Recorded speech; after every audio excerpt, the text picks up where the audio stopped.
Welcome back to the channel, everybody. I am super excited and glad to have you here. Thank you for joining and watching this video. Today we're going to be doing something slightly different than what we normally do, which is reviews on videos, travel videos all around the United States, theme parks, anything, you name it. So today we're going to be doing a review on the Gotrax Rivel commuter scooter. Okay, yes, we definitely gonna be going over some nice things that this thing does. Not only that, we're gonna be going over price, some pros, some cons. Also, I will be showing you guys my personal scooter because it doesn't look anything like the box, which they all come like you see here. We're gonna go over a few specs just so everybody can kind of choose if you want to personally get this scooter or not, you know. So let's get into it. So first of all, should you get the Gotrax Rivel commuter scooter? I would definitely say it depends on preference, depends on what you want to spend your hard-earned money on. And me personally, I wanted something that I could start out with that really wasn't really expensive, and I think this kind of nails it for anybody that's looking for an entry-level scooter. That honestly, for the specs of this thing, I think this thing is amazing. Let's get into the specs while we're talking about that. It comes with a 250 watt front hub motor. Also, it's a 36 volt battery, 8.5 inch pneumatic tires, and it weighs 27 pounds, okay? In its dimension as it stands behind me here, it is 44 by 17 by 42 inches. With it folded down, it is 44 by 15 by 6 inches. So I think that's pretty small. I have commuted with this thing on the city bus and around the city, and it's just amazing, you know. First of all, it is 15 miles per hour max speed. That's what they're boasting on the box here. Also 9 to 12 miles max distance. Now we're gonna get into a little bit of that later on. It takes 3 to 4 hours charging time, and that's also disputable for me personally. It has disc brakes in the rear, okay. Also, it has the 8.5 inch tire that I told you, and it's foldable. Let's get into a few things about my personal scooter, because as you guys can see, my scooter is not like what's the box looking like, okay. So distance, I tend to say that the scooter can go further than that, because everywhere that I go on the scooter, I don't always ride the scooter. Sometimes I actually do get off and walk the scooter because it's so light and because it's so easy to maneuver. If you didn't have any of the aftermarket things that I've put on, then you definitely don't have to worry about the scooter being heavy. And even with all of these things that I got on, it's still not heavy. Let's take you guys over here to the scooter. And I'm gonna start first by showing you guys the front of the scooter. Okay, so the front of the scooter is gonna be something we're gonna focus on because it's the most important part. So let's get into that. Okay, now focusing on the front of the scooter here, as you can see, everything on this scooter is custom, okay. So that's another reason why I wanted to make this video, because I searched a lot of channels looking for videos that show customized e-scooters, and so I was couldn't really be able to find any. So what I did was I decided to make my own video, and here we are. So right here you have this extra large Wild Man. Actually, I was gonna take this off, and I'm probably still gonna take this off, but it is reflector, so you know that's the reason why I keep it on for right now. But this is Wild Man. This is a front carrying case. the extra large version. I got this off of Amazon, not paid by Amazon to talk about any of the products that I'm showing you right now on my scooter. I just want to kind of put that out there. Also, some of these things are for the scooter. Some of these things I kind of created myself. So the bag can house anything from a couple of cans of drinks, bottles of water, your chain, keys, phone. I tend to think that you can put this size U-lock in it only. I've tried this size U-lock. Maybe it would work if it didn't have the extra extended piece on this side. Maybe if it was like this, because this is something that I promise you, you will need if you own an e-scooter that doesn't lock by phone, or either if it doesn't, have an electric lock on it. This scooter, however, it does not come with that. So let me show you guys a closer view. All right, so moving in for a better view of this, it has like this carbon fiber type of look to it, and that's what I love about this scooter. What I also love about this scooter, especially coming from Gotrax, is it's really minimal badging on the scooter, okay? So this was probably the only badging on the scooter besides it saying Gotrax here on the deck, but as you can see, I covered all of that. I gotta actually repaint the deck again, because when it's repainted, it actually looks really, really, really good. And I did something, I think I taped it off right here. And as I was taking the tape off, it actually came off. But before that, it stayed on really good. I'm gonna give you guys like a little overview of my custom paint job, my custom goodies that I've placed all over the scooter.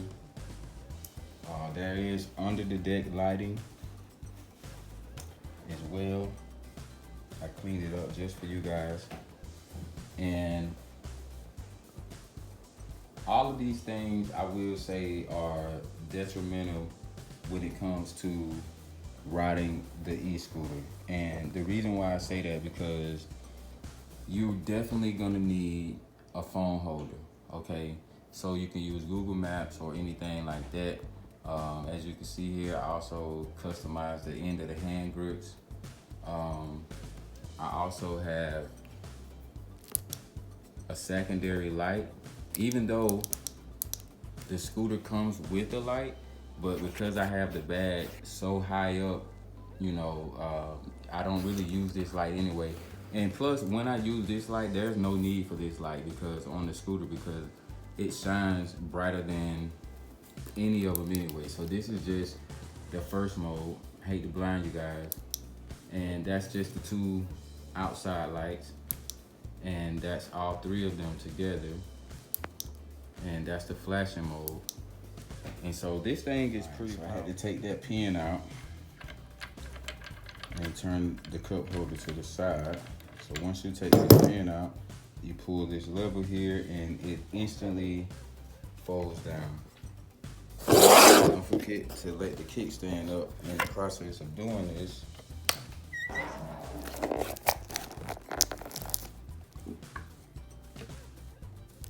And so this is it folded with all the accessories still on it. And so this is the reason why I pre-thought about everything that I did before I did anything permanent, because I want to still be able to undo all of these things without it being a hassle later on. I want to be able to just take the bag off, the lights come off with the bag.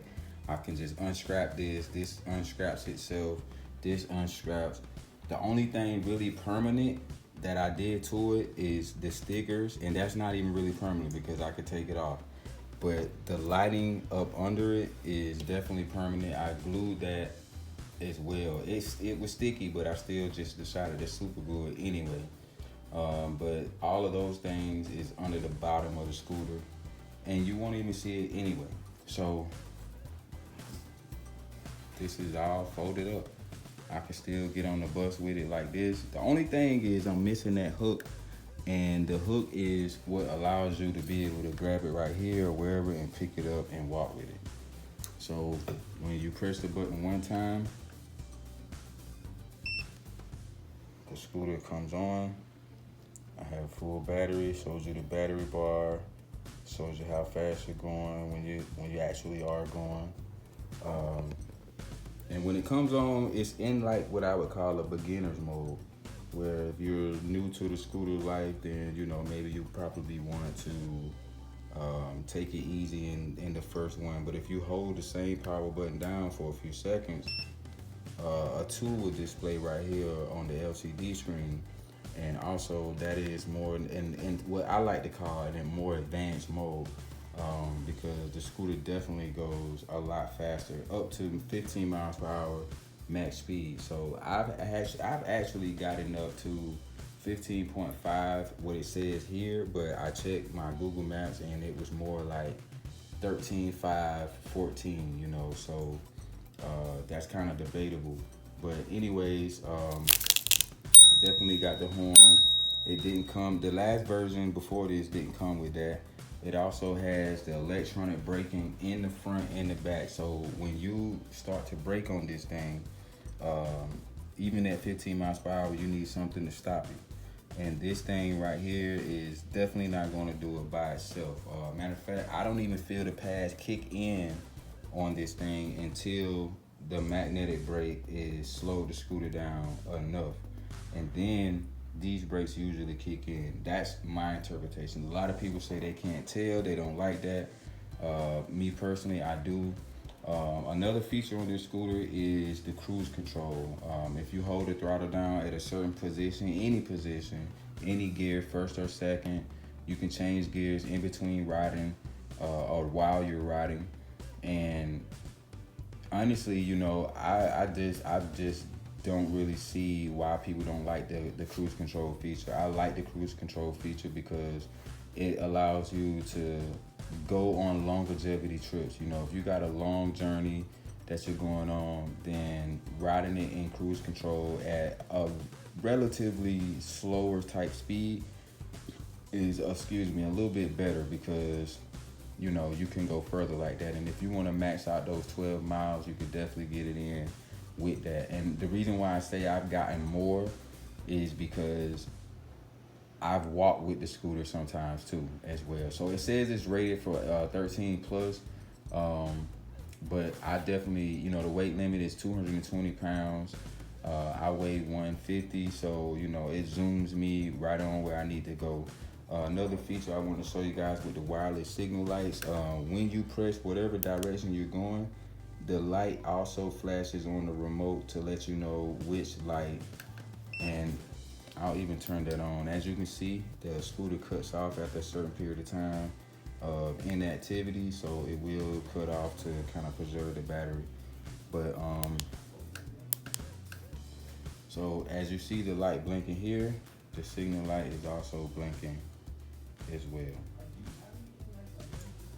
So if I was to put it on the other side, same thing.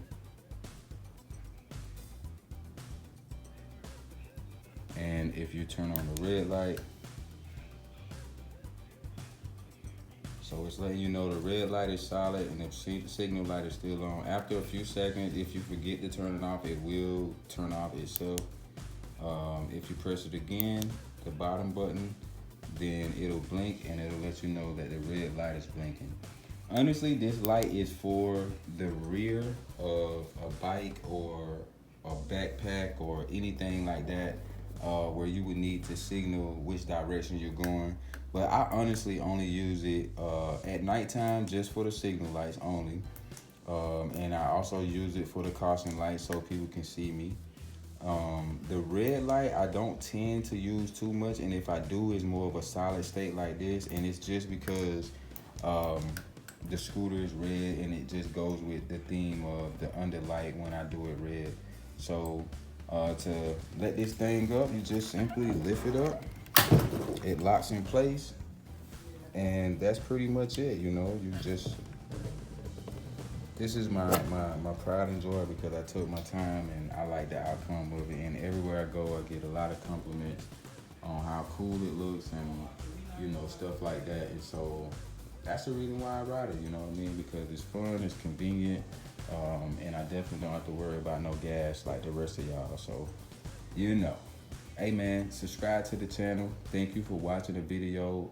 If you got any other videos that you think I should do a review on, or if you got any ideas that you think I should do with this particular scooter, then drop them down in the comments. Make sure you hit that subscribe button. Shout out to Gotrax for this, I think, wonderful scooter for the price, $250 at Walmart. And shout out to me for all my custom hard work. Thank you guys for watching. See you later in the next one.